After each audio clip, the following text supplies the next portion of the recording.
So these baits I've just rolled. I posted a video log earlier on me rolling them. It's a pineapple, butyric acid, and amino, which I've been doing really well on them. I were doing another bait earlier on in the year, which had a few other ingredients in.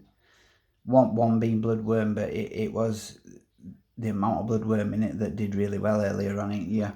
Just really as the natural bloodworm started to form, that's when I hit that bait with high amounts of bloodworm, and I think that's the reason it did so well, to be perfectly honest with you, because I was bringing bloodworm back in hook, and that's what made me initially give me the idea.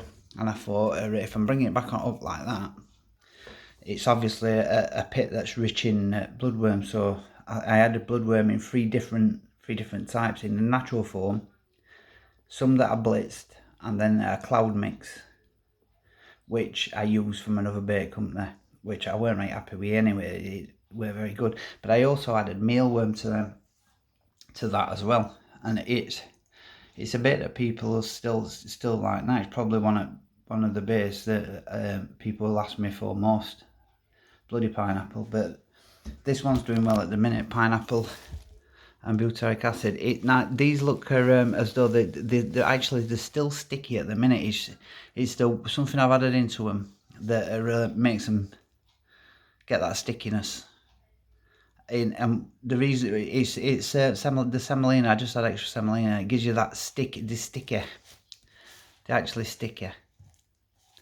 But the thing is the best thing. The good thing about that is when they dry, the coating stays on them. You will get odd bit that falls off, but people have been liking that with bloody pineapple that I did, because the coating they've been using in stick mixers and that, because it's actually bloodworm, it's dried bloodworm. So they've been using that in stick mixers. They're the anglers that know anyway. But this has got peanut, tiger nut, coconut, almond, pineapple. It's got all sorts. It's a really high food value bait.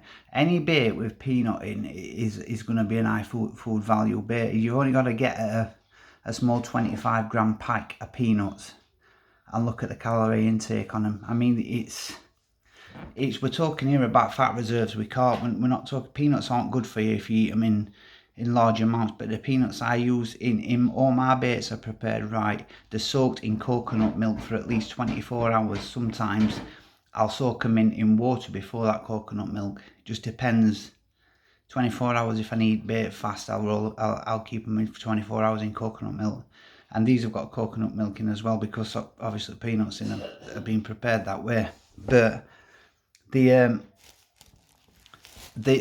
coatings that I've done really well with coated baits this year.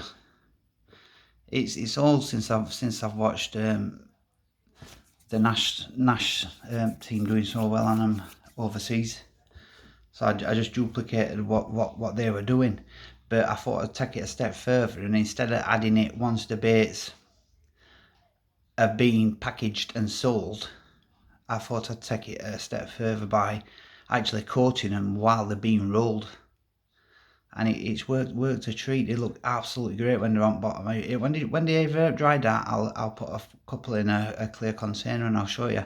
Each one has a little pile of attraction around it, which any extra attraction it's always a bonus to me. I've cut the smell down, the flavour down, because pond that I'm going on is heavily fished, and I'm wanting them to look more washed out and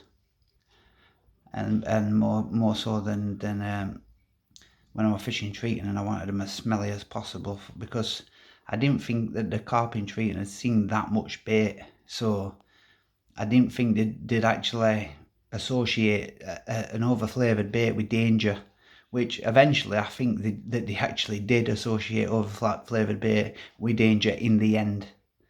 So because my catch rate just lowered, so I lowered the flavour, and I started catching again. So it was strange. It's the other thing as well is, when we were fishing, we weren't catching until the second night, and this happened on more than one water. It's and I were reading something that Mark Holmes wrote, and also something that he put on YouTube about that. If that happens to you and you're using a bait, then that bait is a carp deterrent for the first 24 hours. They're associating it with danger. Then after 24 hours, the baits become washed out, and that's when we were getting bites in second night. And every time we went, we were always like, don't worry, we will have bites in second night. But now I know it's because the baits are overflavoured. So I'm telling you now, honestly, if your bait smells strong, as soon as you get to the lake, get them in lake water and wash them out. If you're fishing a place that's heavily fished. If not, then I think over-flavoured baits do better. I do, honestly. If you're fishing a place that's not heavily pressured, I think they do really well. I'd say the bottom baits that we do are probably as strong in flavour as the pop-ups that we do. So there's and it's definitely not affected. My catch rate over the last 12 years has been incredible, really, on baits that we've done. So that's just a little look at that bait. Anyway, that's the new one. The pineapple, butyric acid and amino, but a coated version. Cheers, guys. Bye.